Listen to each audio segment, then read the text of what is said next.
Before the body changes, before the face becomes unrecognizable, before the soul is dragged screaming into the warp, there is always a first beautiful lie. It arrives gently. It tastes sweet. It promises color to the bored, comfort to the broken, beauty to the restless, meaning to the empty. That is how Slaanesh begins, not with chains but with desire. Absolute crushing silence inside an abandoned temple at the edge of a hive city. Dust drifts through weak shafts of light that fall across stained glass windows, each one showing scenes of imperial triumph. But in these walls, the glory of the emperor died long ago. Something else was born here, something exquisite and obscene. In the center of the chamber, where an altar once stood, rises a sculpture made of flesh and metal. Its shape refuses logic. It inspires delight and disgust at the same time. Around it move figures in flowing robes. Their faces are hidden behind masks covered in feathers and gemstones. They sway to music no one else can hear, music that sings directly into the mind from the immaterium itself. These are the cultists of Slaanesh. To look at them from a distance is to mistake them for artists, nobles, lovers of beauty. To look closer is to see hunger in human form. To understand these cultists, you must first understand the being they serve. Slaanesh is the youngest of the four great gods of chaos, and one of the most dangerous. Born from the death agony of the Eldar Empire, the Dark Prince embodies sensation taken to its ultimate extreme. Pleasure, pain, beauty, obsession, ecstasy, perfection, shame, longing, all of it is gathered into one monstrous divinity that never says enough. Imagine any feeling: the warmth of seeing someone you love, the awe of standing before a masterpiece, the comfort of perfect food after hard labor. Now multiply that feeling 1,000 times, then 1,000,000. Make it so intense that it erases every ordinary joy you have ever known. Make it so overwhelming that it becomes the only reality that matters. That is the promise of Slaanesh. And there is always a condition. The next sensation must be stronger than the last. Each pleasure must be sharper. Each pain must be deeper. Each triumph must be more intoxicating. In time, to feel anything at all, a person must go farther and farther beyond the permitted, beyond the sane, beyond the human. That is the true nature of the cults of Slaanesh in the 41st millennium. They are not simply faiths. They are endless pursuits that can never be satisfied, races with no finish line, descents in which every step takes a soul farther from itself. Almost no one falls in a single night. The descent is usually slow, elegant, nearly invisible at first. Take Serena Vale, a young aristocrat from the upper spires of Hive Vera Prime. Her story is typical of many who end in the embrace of the Dark Prince. Serena was born into the household of planetary governors. From childhood she had everything: the finest food, the finest clothes, the finest education. She attended operas, masked balls, private recitals, and exhibitions filled with works made by the greatest masters in the sector. From the outside, her life was flawless. That was precisely the danger. When a person receives every comfort too easily, when every whim is answered at once, a particular emptiness begins to grow. Imperial scholars sometimes call it saturation sickness. Pleasure loses its edge. What once brought delight starts to feel ordinary. Ordinary becomes dull. Dull becomes unbearable. Then comes the craving for something rarer, stronger, stranger. For Serena, it began with art. She started collecting paintings, but not the approved imperial works that had hung in her ancestral halls for generations. She wanted pieces that hovered near the border of what was allowed, images that produced a strange tension in the mind, admiration mixed with discomfort, beauty laced with offense. Then music followed, not stately hymns, not classical symphonies. She sought experimental works by obscure composers, melodies that seemed wrong in structure, unsettling in harmony, and therefore impossible to forget. She would listen for hours, feeling something old and predatory stirring inside her. Her friends noticed the change. Serena became quieter, but everything she felt seemed brighter at the edges. Her laughter grew louder. Her anger turned violent.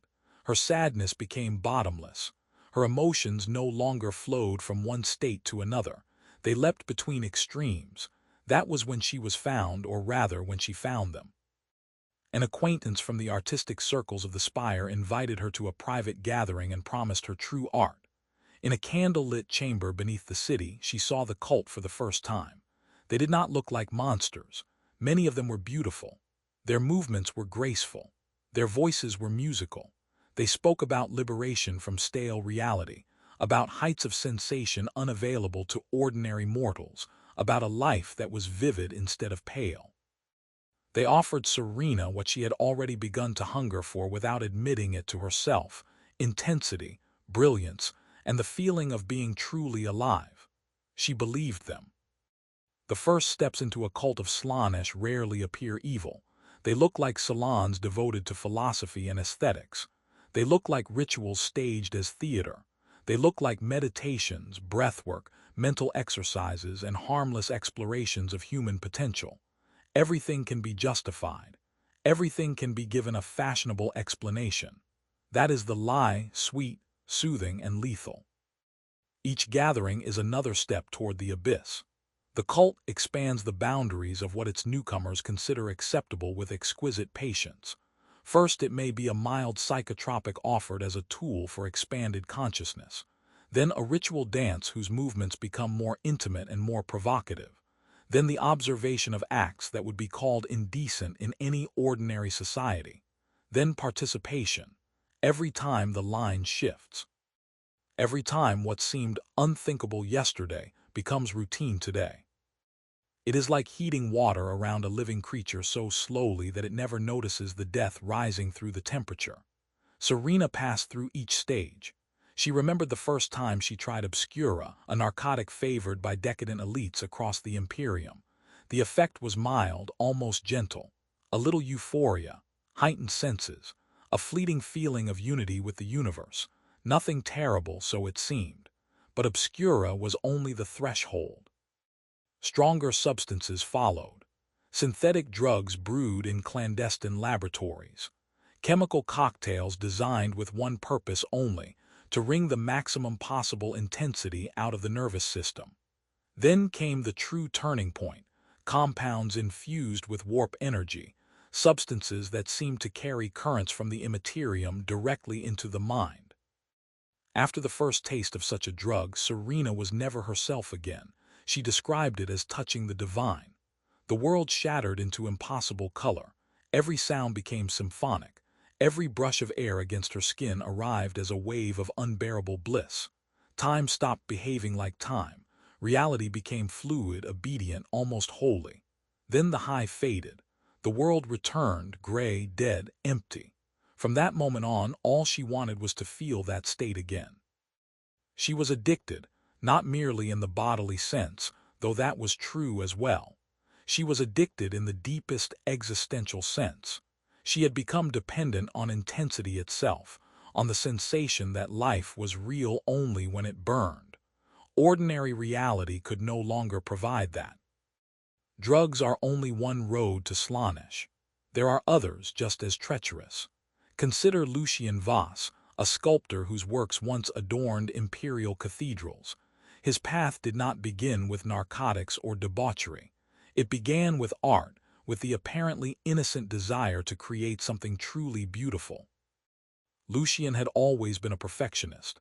Every sculpture had to be flawless. Every line had to be exact. Every detail had to be refined beyond criticism. He would spend months, sometimes years, on a single piece, correcting, improving, destroying, and remaking. Yet no matter how hard he worked, satisfaction never came. He always felt that something was missing, that some unreachable summit of perfection hovered just beyond his grasp. One day, in a fit of despair, he smashed an almost finished work to pieces. That was when he heard the voice. Soft, intimate, seductive. It seemed to speak from the deepest chambers of his own mind. It told him that he was pursuing perfection while chaining himself to rules. It told him that true beauty required freedom from restraint. It promised to show him the path. Lucien did not understand that he was hearing an echo of Slaanesh itself, reaching him through the crack in reality opened by obsession. He only followed the guidance. His art changed. He began working with new materials, not only marble and bronze, but flesh. At first he used animal remains, dissected with clinical precision and rearranged into grotesque but compelling forms. Then he moved on to human remains supplied in secret by cultists who had already begun to recruit him. Each new work was more extreme, more shocking, and to his mind more beautiful than the last. He experimented with living tissue and dead tissue together. He implanted crystals and metals into muscle. He created shapes that pulled the eye toward them even as the mind recoiled. The worst part was the effect on the audience. Those who saw his sculptures often felt a surge of emotion they could not explain, horror mixed with awe, grief mixed with fascination. Some fainted. Some could not look away. Some began to weep without knowing why. That was because Lucian had started weaving warp energy into his works without intending to. His obsession with perfection had turned his mind into a conduit for the power of Slaanesh. Each sculpture was no longer an object. It was a threshold through which the Dark Prince could touch the world. When the Inquisition finally found the workshop of Lucian Workshop, they discovered a gallery of blasphemies.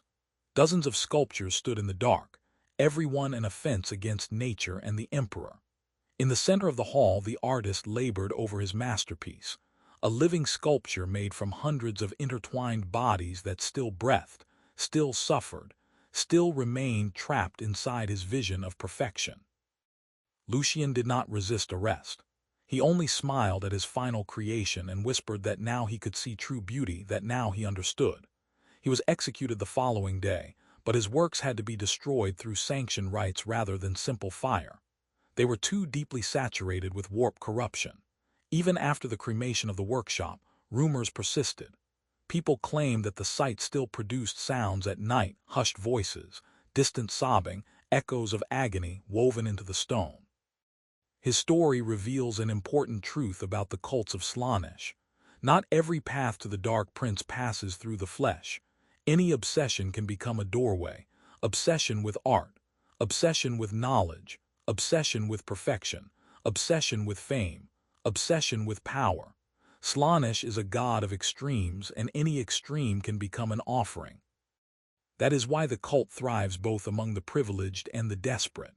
In the upper spires of hive worlds, where aristocrats drown in luxury and boredom, the cult appears as a refined secret.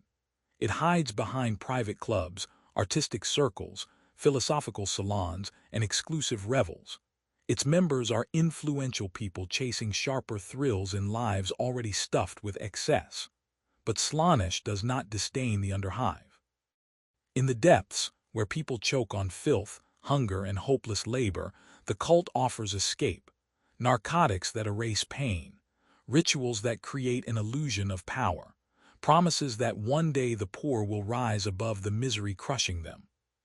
The most frightening part is that both groups are right in a way. Slaanesh does deliver what is promised. Pleasure comes. Exhilaration comes. The gray world truly falls away for a time. The price simply does not become visible until retreat is almost impossible. Let us speak about that price. The first thing the servants of Slaanesh lose is the ability to take pleasure in ordinary things. After only a few months in the cult, Serena could no longer enjoy food unless it was violently spiced or prepared in some elaborate and twisted way. Ordinary music sounded flat to her, almost silent. The touch of someone who loved her, something that once brought warmth, now only irritated her because it was not intense enough. This is the numbing of the senses, one of the earliest traps set by the Dark Prince. A cultist must keep raising the dosage of experience in order to feel anything at all. What seemed like the absolute limit yesterday feels boring today. The pattern never ends. Imagine a person who must cut deeper to feel pain, take stronger drugs to feel relief, or commit acts of increasing cruelty and perversion to feel desire. That is what happens to the followers of Slaanesh. Their private weaknesses become an endless mouth that demands more and more. And physical addiction is only the beginning. The true horror starts when a cultist attracts the attention of Slaanesh or one of its demons. The Dark Prince is not a generous god handing out gifts for free. Every heightened sensation is a bargain, and the price is paid in soul. When such a cultist dies, the soul does not travel to peace. It does not dissolve into the warp. It falls directly into the grasp of Slaanesh and becomes part of an eternal feast of sensation.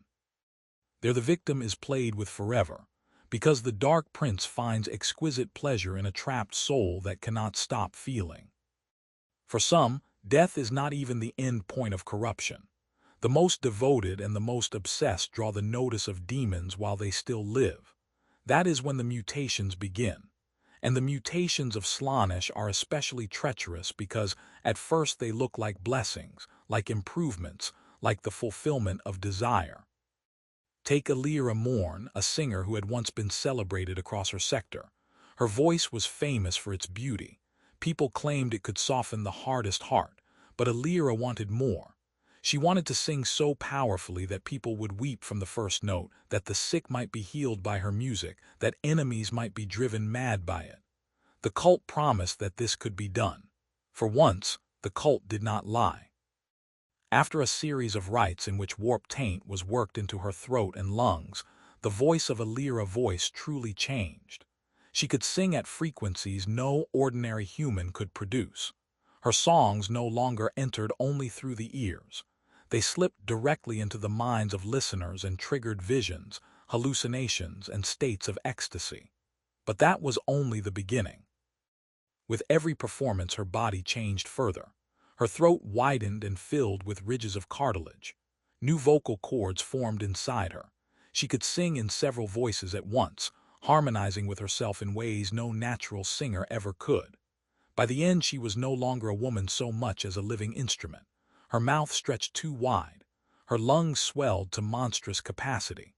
The skin of her throat became thin and translucent so that the vibrating cords beneath could be seen. Worst of all, she lost control. Sound kept pouring out of her day and night, whether she wished it or not. Her own voice drove her mad. Slaanesh had given her exactly what she asked for, the ability to sing like no one else, but had not given her the power to stop.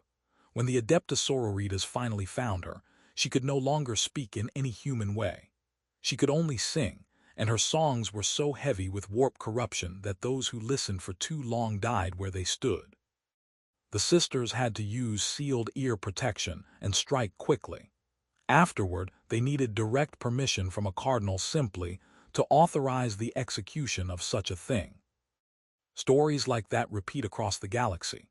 Painters whose hands become clusters of delicate tendrils able to craft impossible detail, yet useless for anything except art. Dancers whose legs lengthen and bend in impossible arcs, granting inhuman grace while condemning them to eternal motion, because stillness becomes agony. Gourmands whose tongues grow dense with unnatural receptors, leaving them unable to eat anything ordinary because every familiar taste has become ash. Slaanesh grants desire and curses it in the same gesture. Some go farther still. They do not merely mutate. They are remade completely and become champions of Slaanesh, or even demon princes, creatures so warped that no trace of their former humanity remains. Memory is dissolved into fantasy and nightmare. Identity collapses into appetite. They become puppets through which the Dark Prince expresses its will in the material world. Yet it is not enough to examine single cultists in isolation. Cults of Slaanesh as a whole deserve attention because their methods are as dangerous as their individual tragedies. There is no universal structure, no single doctrine, no standard pattern. Each cult reflects the particular obsessions of its founders. Still, most of them rely on three tools to attract new members and expand their influence: art, pleasure, secrecy. Art is the language of Slaanesh. Through music, painting, sculpture, literature, and performance, cultists spread the influence of their god.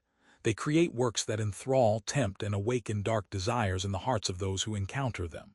The most dangerous part is that these works are often genuinely beautiful, not obviously vile, not crudely evil, beautiful in the ordinary sense, elegant, polished, mesmerizing. That is one reason the ecclesiarchy censors art so fiercely throughout the Imperium.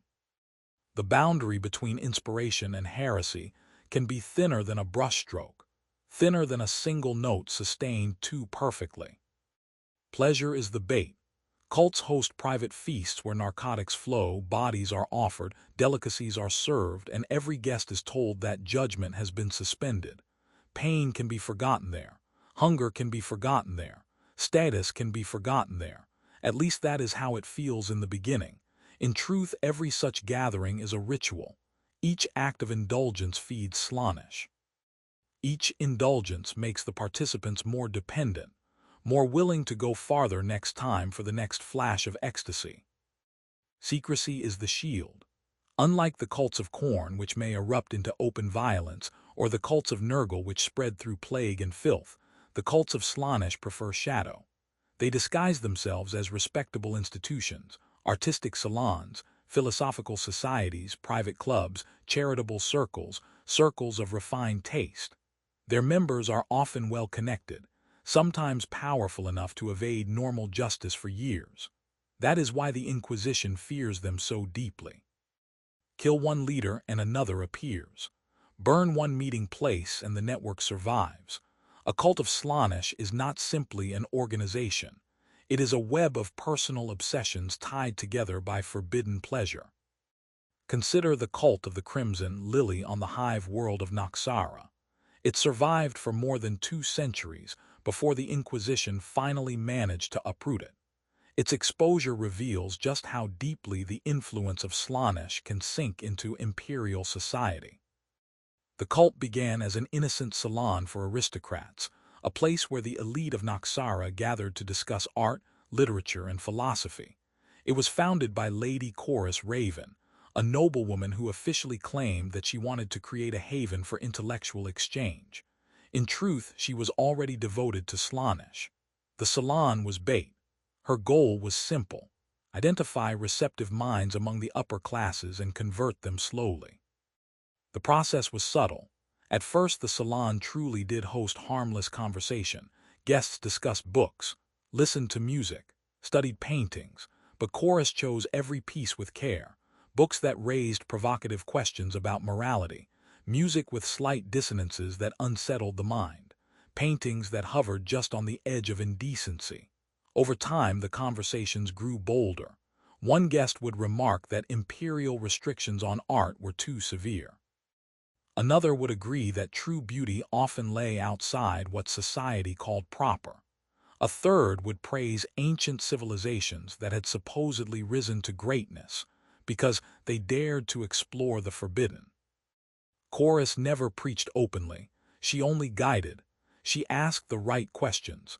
She nudged the discussions. She planted the proper thoughts and let them bloom in other minds. Within a few years, a respectable salon had become a nursery of heresy. The decisive shift came when she introduced special evenings for selected members.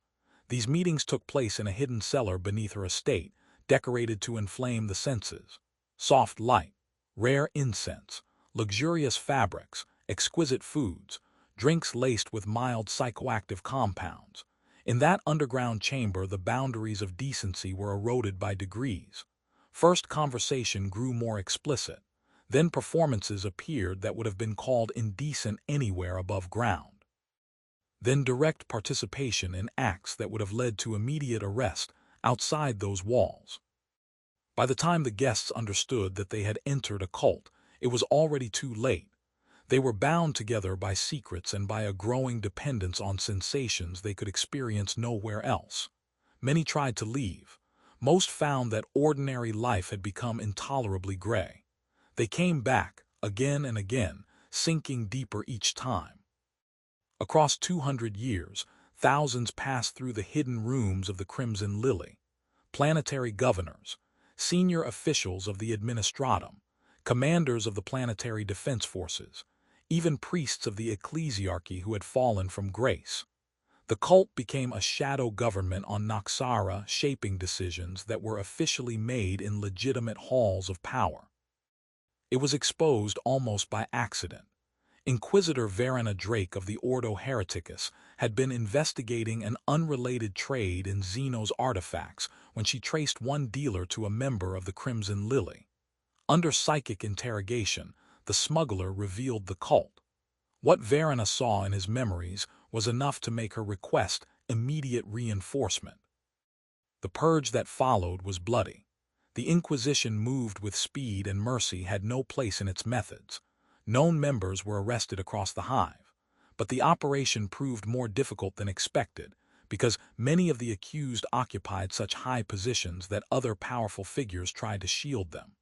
What followed was as much a political war as a spiritual one. Eventually, the Ordo Hereticus issued a sector-level decree granting extraordinary authority to the inquisitorial teams on site. Within 3 weeks, more than 500 people had been arrested, interrogated, and executed. The estate of Lady Chorus was razed to its foundations, and the earth beneath it was sanctified through a sequence of rites led by the finest priests in the sector. Yet even after that, questions remained. How many members escaped? How many disguised themselves as victims and manipulated their interrogators? How many seeds of desire had already been planted deeply enough to sprout elsewhere later? That is the way of the cults of Slaanesh. You can tear out roots, burn the blossom, kill every visible follower. Still the ideas remain. The cravings remain.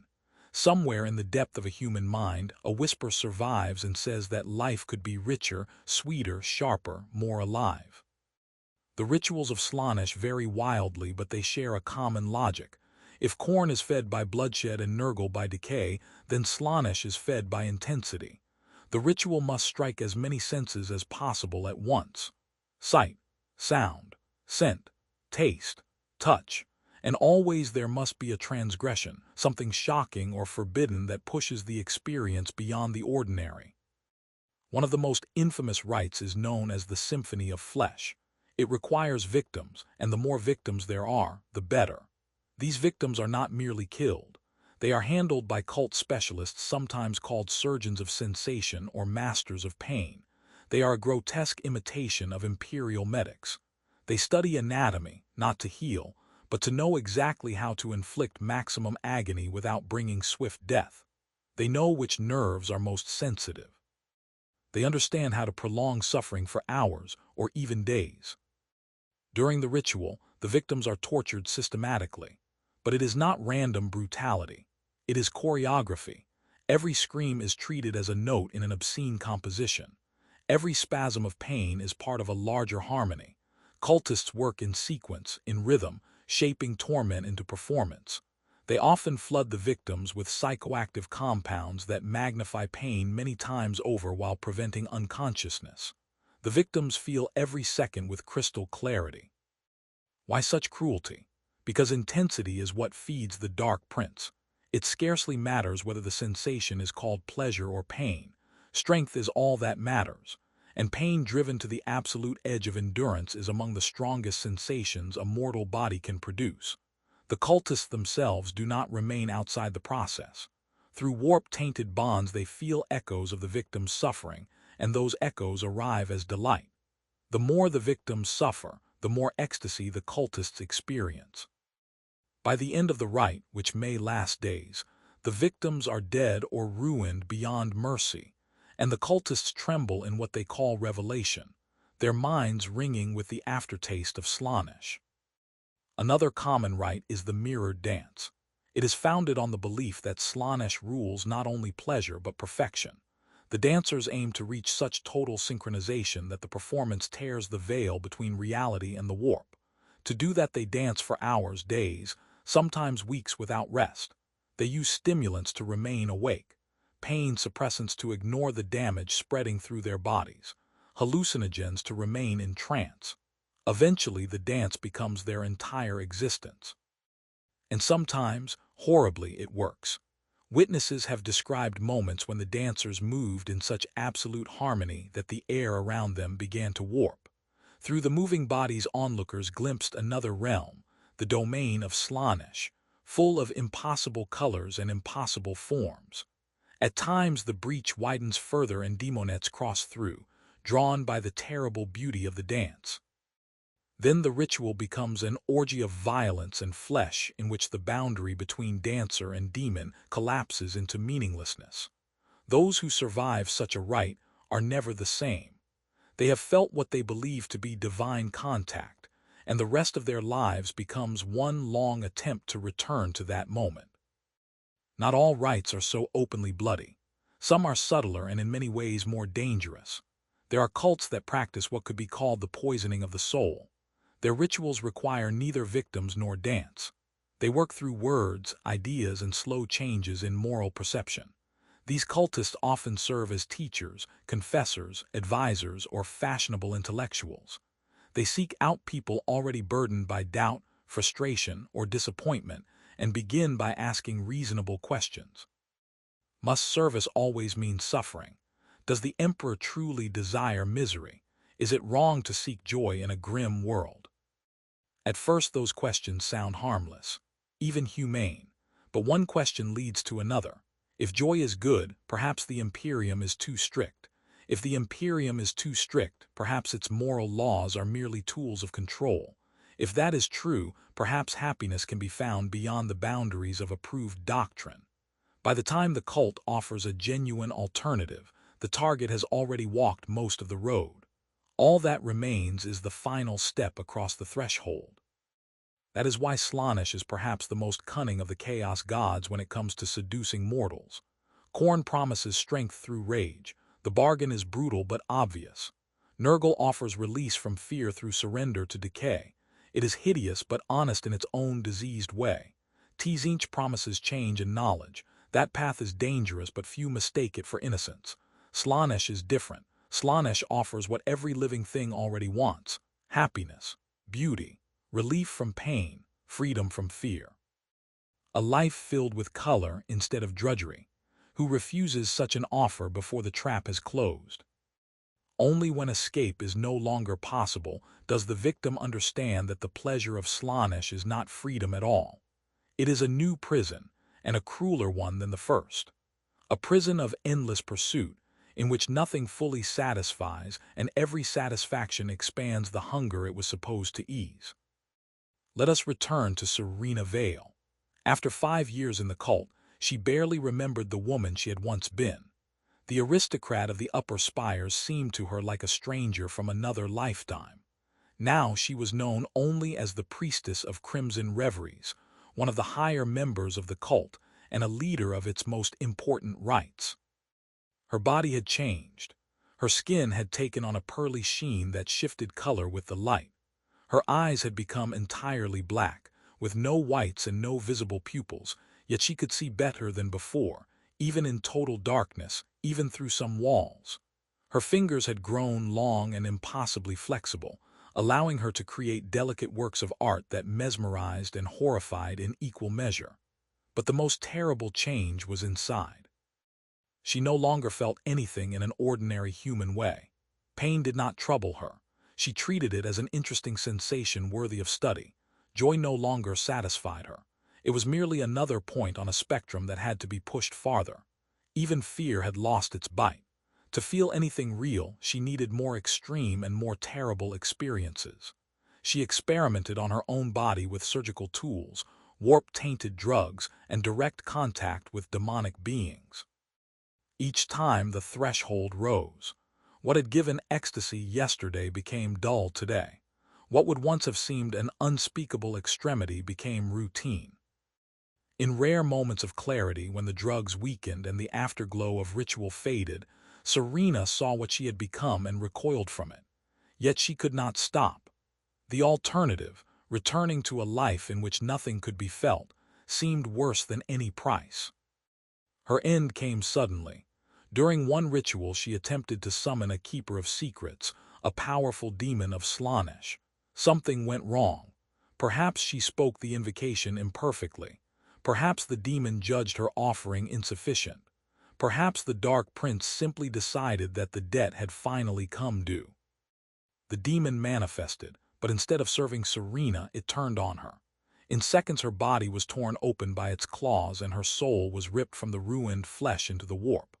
The last thing she felt was not pain, for pain had long since ceased to mean what it once did. It was realization. Realization that every sacrifice, every indulgence, every humiliation, every exquisite horror she had embraced had been only a prelude. The true torment began after death. In the grasp of Slaanesh, her soul would become a plaything forever, a source of sensation to be pressed, stretched, and broken without end. Death did not free her. It only removed the last physical limits on what could be done to her. The story of Serena Story is a warning. Even the most ordinary desire, the wish to feel more deeply, to live more brightly, to experience beauty more intensely, can become the first open door to damnation in a universe where the gods of chaos are real and always hungry. The Imperium understands this, which is why it regulates art, punishes deviation, and looks on pleasure with suspicion. Whether that severity is justified can be argued. One may say with some truth that imperial harshness helps drive people toward chaos in the first place. Many cultists do fall because they know the Imperium only as deprivation and cruelty. Yet in a world where divine evil actively hunts human souls, caution ceases to be paranoia. It becomes survival. Those who fight the cults of Slaanesh face a uniquely difficult enemy. Inquisitors of the Ordo Hereticus who specialize in such investigations often say that the most frightening thing about these cults is how normal their members appear. A cornate berserker looks like a killer. A plague worshipper often looks diseased. A warped sorcerer announces danger by his very presence. The servants of Slaanesh can look civilized, charming, elegant, and perfectly respectable. They smile. They speak politely. They move through society as model citizens. Only when investigators dig beneath the surface do they discover what those same people were doing behind sealed doors. That normality makes them especially dangerous. A devotee of Slaanesh may maintain a double life for years, working by day as a diligent imperial servant, and by night taking part in rites that stain the fabric of reality. Many of them also possess formidable charisma. They know how to flatter, how to mirror the emotions of others, how to identify private weakness with a single conversation. Such people do not merely indulge their own corruption. They recruit, they seduce, they normalize the forbidden. That is why investigators must rely on more than obvious evidence. Coded records, unusual spending patterns, the disappearance of restricted compounds, witness testimony, psychic examination, even the use of bound demons or sanctioned psychers to detect warp taint, all of it may be needed to expose one cell of a wider network. And exposure is never the end of the problem. Cults of Slaanesh spread like a virus through society. One exposed cultist can lead to dozens more, those to hundreds, until an inquisitor realizes that the infection reaches from the filth of the underhive to the highest chambers of power. The Adepta Sororitas play a special role in this war. Their faith in the Emperor acts as a shield against the seductions of the Dark Prince, though even that shield is not perfect. Among them, there are orders dedicated specifically to hunting the servants of Slaanesh. One such formation, known in secret records as the Order of the Argent Flame, trains its sisters to recognize the subtle signs of devotion to the Dark Prince, to resist psychological manipulation, and to keep the mind pure even in the presence of demonettes and other warped heralds of excess. But this specialization has its own cost. To fight the enemy effectively, one must understand it. And to understand Slaanesh is to understand the extremes toward which human desire can slide. Some sisters who spend too many years hunting these cults begin to change, not outwardly but inwardly. They become hard, joyless, merciless. They see possible heresy in every trace of delight. They reject every comfort. They scourge themselves for the smallest imperfection. This, too, is a form of obsession. Slaanesh is a god of extremes, and extreme asceticism can feed it just as surely as extreme indulgence. The denial of all pleasure is still an obsession with sensation, only reversed. Canonist Commander Sabine Corval, a legendary hunter of these cults, once wrote in her private journal that each day she prayed for the strength not to become what she hunted, because the line between righteous hatred and fixation was thinner than the edge of her power blade. She knew what Slaanesh could do to a person. She feared most of all the trick in which the Dark Prince turns virtue itself into another road to ruin. 10 years after writing those words, Sabine vanished. She was later found in a ruined temple at the edge of a hive, where she had apparently spent her final weeks in complete isolation, refusing food, water, and sleep while trying to purge herself of every earthly desire. She was dead when they reached her. Her body was little more than a skeleton, yet on her face there remained a smile of ecstatic peace. The Inquisition sealed the case, but those who knew her understood. Even the strongest can fall. Even those who devote their lives to fighting chaos are never entirely safe. Slaanesh does not tempt only with pleasure. Sometimes it tempts with purity. Resistance, however, does not come only from inquisitors and battle sisters. Sometimes it rises from the most ordinary places. Consider Jonah Marrow, a simple production line worker from the lower levels of Hive Driven. His life was hard, monotonous, and stripped to the bone. He spent 16 hours a day at a conveyor assembling components for imperial machinery. The rest of his time vanished into exhausted sleep in an overcrowded barracks and long queues for poor rations. When cultists of Slaanesh entered his sector, many workers listened. The cult promised relief, drugs that could make pain and fatigue disappear, secret parties where real food was served instead of protein paste, music, drink, companionship, and the dream of a future in which laborers would no longer be slaves to the machine. Jonah was invited to one of these gatherings and went out of curiosity. What he saw there was seductive. Tables bent beneath real food. Cups passed from hand to hand, people laughing, dancing, tasting freedom from hunger and fear for the first time in their lives. For a moment he nearly stayed. Then he looked into the eyes of those who were already deep within the cult. There was nothing peaceful in them, nothing joyful. There was only hunger. They laughed, but the laughter did not reach their eyes. They ate without savoring. They seemed to be trying to fill a void that could not be filled. Then in a corner of the hall Jonah saw something that froze his blood. A cultist so advanced in corruption that the body had already begun to betray the soul. The skin was covered in strange growths. The arms had lengthened in an unnatural way. The face no longer looked human at all. Jonah fled. The next day he went to the local precinct of the Adeptus Arbites and reported the cult. They tried not to listen. Worse than that, the arbiter he approached was himself a member of the cult. Jonah was arrested on charges of spreading false rumors and inciting panic.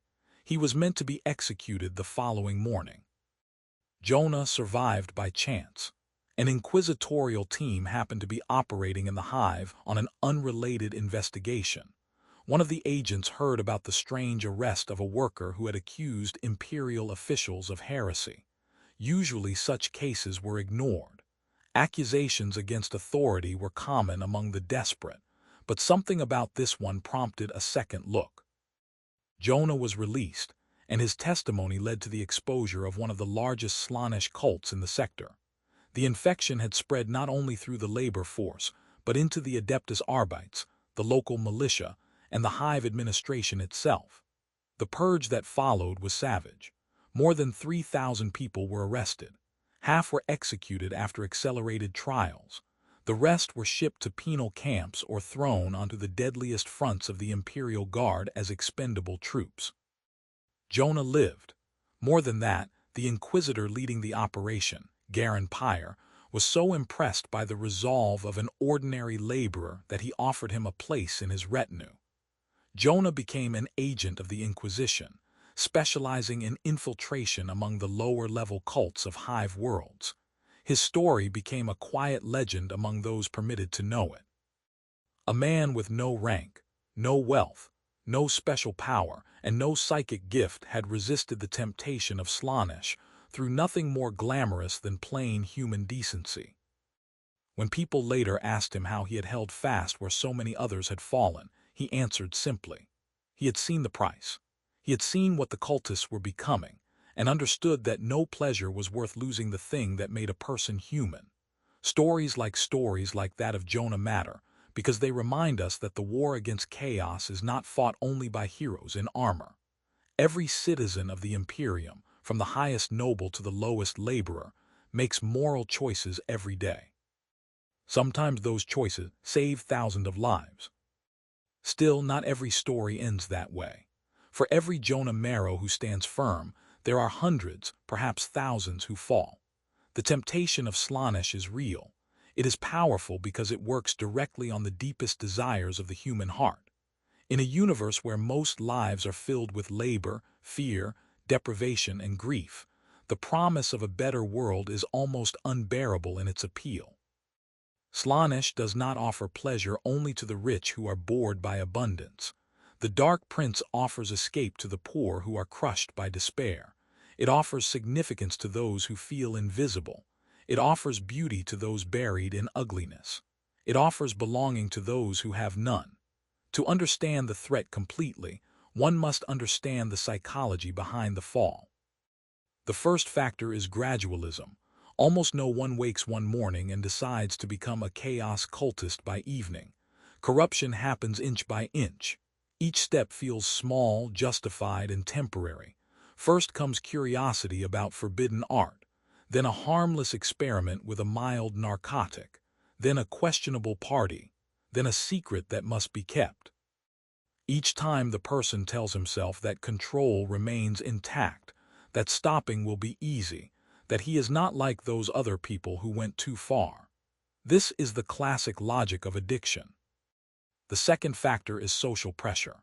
Human beings crave belonging. Cults of Slaanesh exploit that need expertly.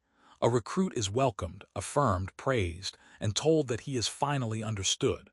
For the lonely, the humiliated, or the alienated, this feeling can be overwhelming. But belonging has a price. To remain in the group, one must accept the norms of the group, and in these cults the norms keep moving toward greater extremity. Those who refuse are cast out and lose the only community they have found. So most continue, even while an inner voice screams that something is wrong. The third factor is altered perception. Cults use drugs, psychological conditioning, and warp contamination to reshape how members experience reality. The ordinary world starts to look colorless and meaningless. Imperial law begins to seem like pointless oppression. Old moral convictions blur and weaken. The cult, by contrast, appears to be the only place where life feels authentic, free, and vivid.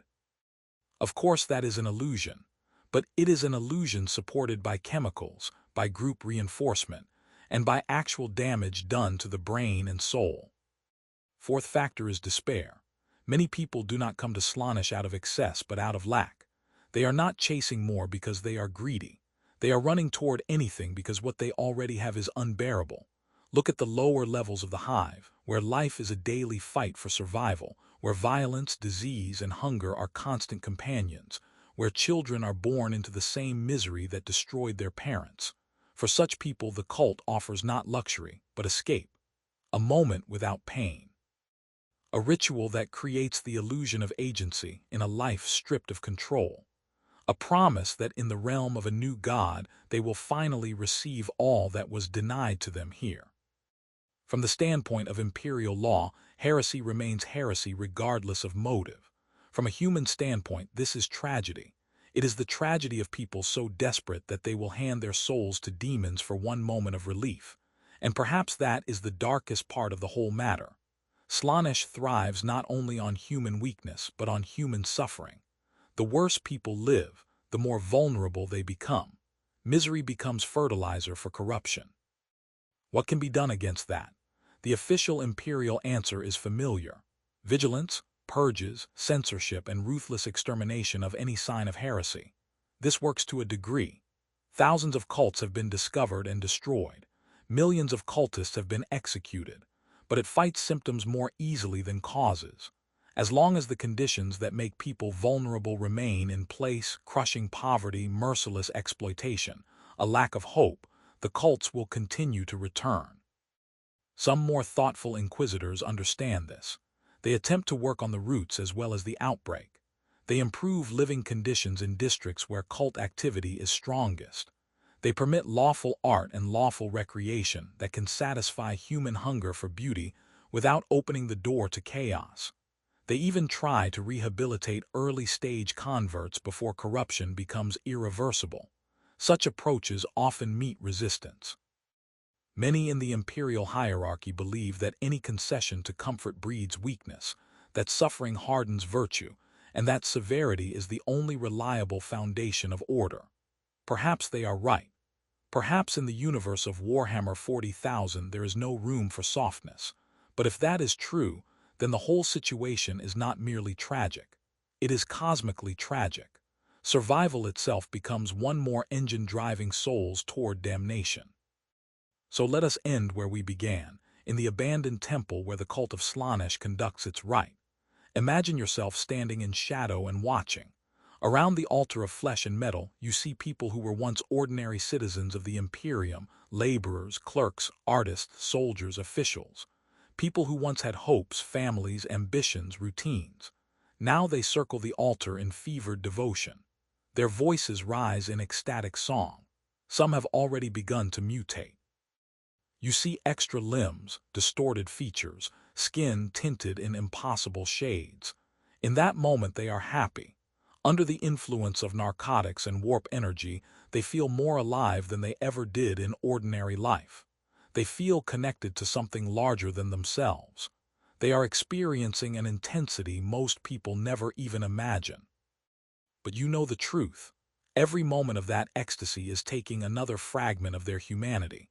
Every ritual moves them closer to the point of no return. Their souls are already promised, and the debt will be collected. The most terrible part is that many of them know this as well. In the rare moments when the trance weakens, they understand what is happening. They understand that the road ends in mutilation, madness, or eternal torment. Still they cannot stop, because the alternative, returning to the dead gray life in which they feel nothing, seems even worse. That is the true curse of Slaanesh. Not only mutation, not only demonic possession, not only the eternal suffering that follows death. The deepest curse is that the victims choose their ruin again and again, with every dose, every rite, every step beyond the line. Desire becomes need. Need becomes obsession.